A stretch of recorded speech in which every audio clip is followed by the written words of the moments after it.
Nous sommes jeudi 23 mars 2023, il est 18h. Bonjour et merci d'être avec nous pour cette nouvelle édition de votre journal. Nous reviendrons bien évidemment sur la 9e journée de mobilisation contre la réforme des retraites. 4 rassemblements étaient organisés à Challans, Fontenay-le-Comte, les Sables-d'Olonne et la Roche-sur-Yon. Elles ont totalisé environ 10 000 manifestants.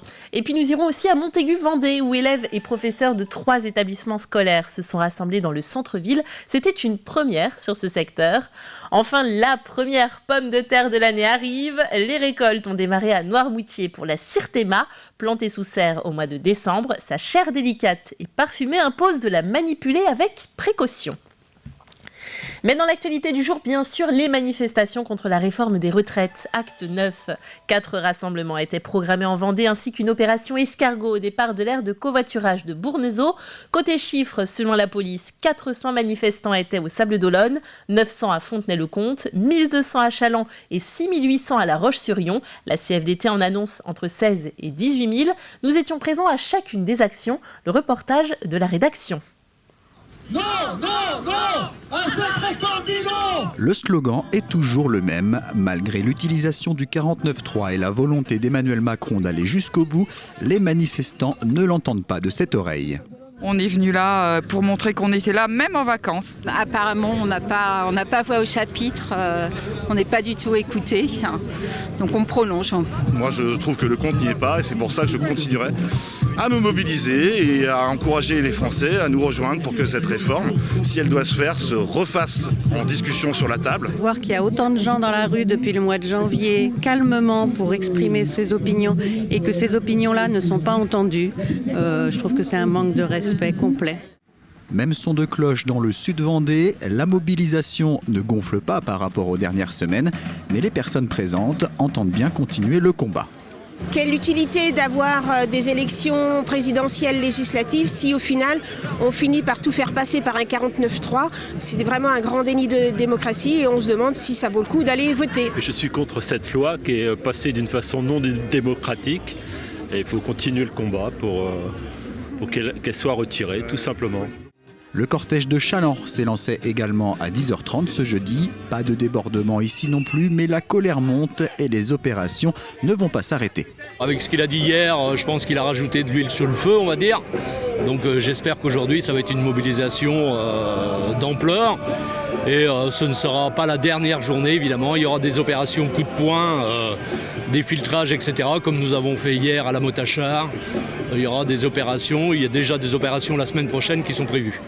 Et cette colère s'entendait encore plus à La Roche-sur-Yon dans l'après-midi. C'est une grosse blague, c'est juste une grosse blague et ils pensent qu'ils peuvent faire ce qu'ils veulent sans se soucier de ce que le peuple veut en fait. Et non, ça marche pas comme ça en fait. Et c'est pas une démocratie, on le sait depuis un moment maintenant. Et là, c'est une grosse blague en fait. Donc non, les gens ils sont en colère et ils vont continuer et ça va pas s'arrêter comme ça. Moi, je suis pas contre la violence actuellement parce que je trouve que la violence du gouvernement elle est inacceptable, même si elle est plus distillée. Et je comprends très bien que les gens réagissent avec violence parce que quand on est fatigué et qu'on passe son temps à compter, on est fatigué. Sur ces 4 lieux de rassemblement réguliers, près de 10 000 manifestants se sont déplacés pour cette 9e journée de mobilisation. Et une mobilisation inédite à Montaigu-Vendée. Pour la première fois dans la ville, un rassemblement était organisé à l'initiative de collégiens et lycéens de 3 établissements publics de Montaigu-Vendée, les collèges Jules Ferry et Michel Ragon, ainsi que le lycée Léonard de Vinci. Accompagnés de quelques professeurs, la quarantaine de manifestants a investi le rond-point Carrefour de l'Europe. Ils sont jeunes et ils ont aussi envie de donner leur avis et en fait c'est plutôt encourageant pour ce qui viendra plus tard. La réforme de la retraite avec le 49.3 c'est inacceptable parce que ça fait que creuser les inégalités entre les milieux sociaux et les femmes et les hommes. On est l'avenir de la France, on est la prochaine génération à travailler donc c'est important de manifester pour nos droits. Ouais. La réforme des retraites elle est inadmissible, on va travailler jusqu'à notre mort et c'est pas ce qu'on veut. Le gouvernement se fout de notre gueule. Enfin, le lycée Nature au sud de La Roche-sur-Yon était quant à lui bloqué par une centaine d'étudiants. L'accès aux professeurs était empêché, mais les élèves pouvaient se déplacer. Aucun cours n'était assuré ce jeudi matin. Parce qu'on se sent concerné en tant qu'étudiant. On se dit qu'on est censé être en démocratie et que le président aujourd'hui ignore toutes les paroles populaires qui sont dans les rues, en fait, les personnes dans les rues. Les métiers les plus difficiles sont méprisés par le gouvernement. Les députés, on élit des députés, mais au final ils ne sont pas écoutés parce qu'on passe une loi en force. Donc élire des députés, ça sert à quoi finalement ? Donc pour moi, c'est primordial en fait de protester contre ça et puis surtout protester contre la loi 49.3 qui est contre-démocratique dans notre pays. Voilà. L'Académie de Nantes annonce de son côté un taux de participation à la grève du personnel enseignant de 21,6%. Voilà ce que l'on peut dire ce soir concernant les mouvements sociaux de ce jeudi en Vendée. Les collégiens sablais de Paul Langevin reviennent, eux, d'un voyage à Verdun. 4 jours pour découvrir les lieux qui ont marqué la Grande Guerre. Un sujet qui leur tient particulièrement à cœur puisque ces élèves font partie de la classe défense de l'établissement. Ils ont d'ailleurs reçu un prix pour le compte-rendu qu'ils ont fait de leur déplacement, le prix national de la mémoire et du civisme, André Maginot. Le moment le plus fort, c'était quand on a été dans les tranchées allemandes. Parce que c'était impressionnant comment c'était fait, l'architecture et tout. Je pense quand même le cimetière américain, parce que ça prend au cœur de voir tout ça bien aligné, etc. Et de voir le nombre de morts qui a été victime de la guerre.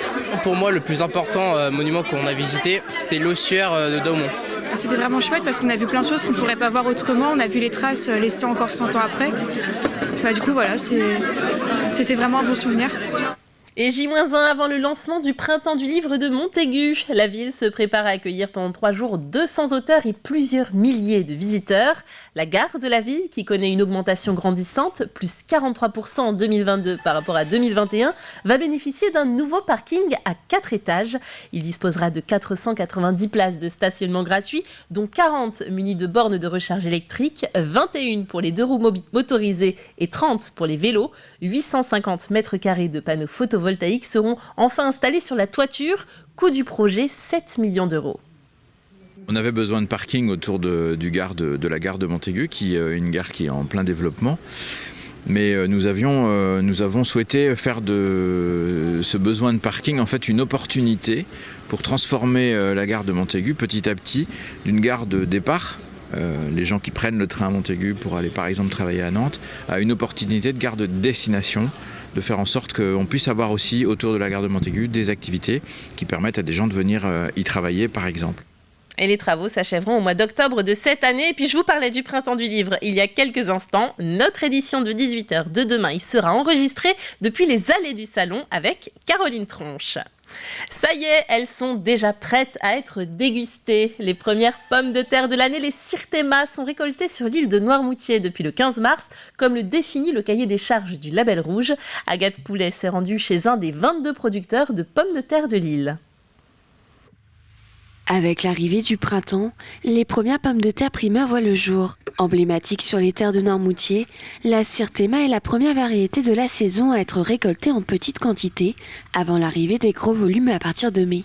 Hier, j'ai fait une petite tonne, aujourd'hui c'est une petite tonne, voilà, c'est des toutes petites quantités. Donc, sous les abris, là ça va s'étaler sur 2-3 semaines, et ensuite le plein champ arrivera début avril, tout va dépendre de la météo qui va y avoir ces prochaines semaines. Sur ces 18 hectares, Gaëtan et ses 5 salariés récoltent chaque pomme de terre à la main comme autrefois. Pour cet agriculteur, il est important de faire perdurer le maraîchage traditionnel pour chouchouter ses pommes de terre.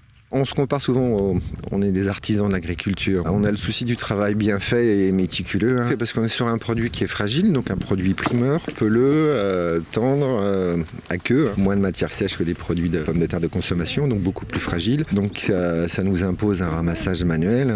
Il n'est pas question de passer des grosses récolteuses qui risqueraient d'abîmer le produit. C'est vraiment du travail traditionnel. Grâce au climat tempéré sur l'île de Noirmoutier, la production de la Sirtema n'a pas été impactée par les tempêtes ou les gelées grâce aux serres qui permettent de protéger durant l'hiver. Pour ce producteur, Le risque à venir n'est pas le climat, mais plutôt la consommation face à l'inflation. Donc en termes de production, il n'y a pas eu de souci particulier. Maintenant, c'est la mise en marché. Donc on est dans une conjoncture assez particulière cette année. Beaucoup d'inflation, des charges qui ont augmenté, des intrants qui ont augmenté. J'espère que cette pomme de terre va être bien acceptée par les consommateurs. La récolte des autres variétés comme la Bonote et la Lady Christelle se fera jusqu'en juillet. L'année dernière, 500 tonnes de pommes de terre ont été récoltées sur cette exploitation. Les primeurs qu'on retrouvera avec délice dans nos assiettes dès le mois d'avril et qui ne peuvent être vendus après le 15 août, il faut le savoir. Du théâtre pour conclure ce journal. Après Jean d'ici, Jean d'ailleurs en novembre dernier, 2 associations d'accompagnement de migrants invitent de nouveau les habitants du Sud-Vendée à réfléchir sur la différence. Ils ont invité la compagnie L'Envol d'Angers à venir présenter de manière bénévole la pièce de théâtre Migrants. Ce sera le samedi 1er avril au théâtre de Fontenay-le-Comte. C'est pour sensibiliser à la question des migrants. C'est une pièce qui a été écrite par Matei Vichniac, qui est un auteur franco-roumain, lui-même exilé en France, et qui a voulu mettre en avant ce qu'on peut appeler la crise migratoire, ou on pourrait dire plutôt la crise de l'accueil migratoire. On entend encore beaucoup de choses qui sont complètement surréalistes au sujet des migrants dans les rues et un peu partout en France.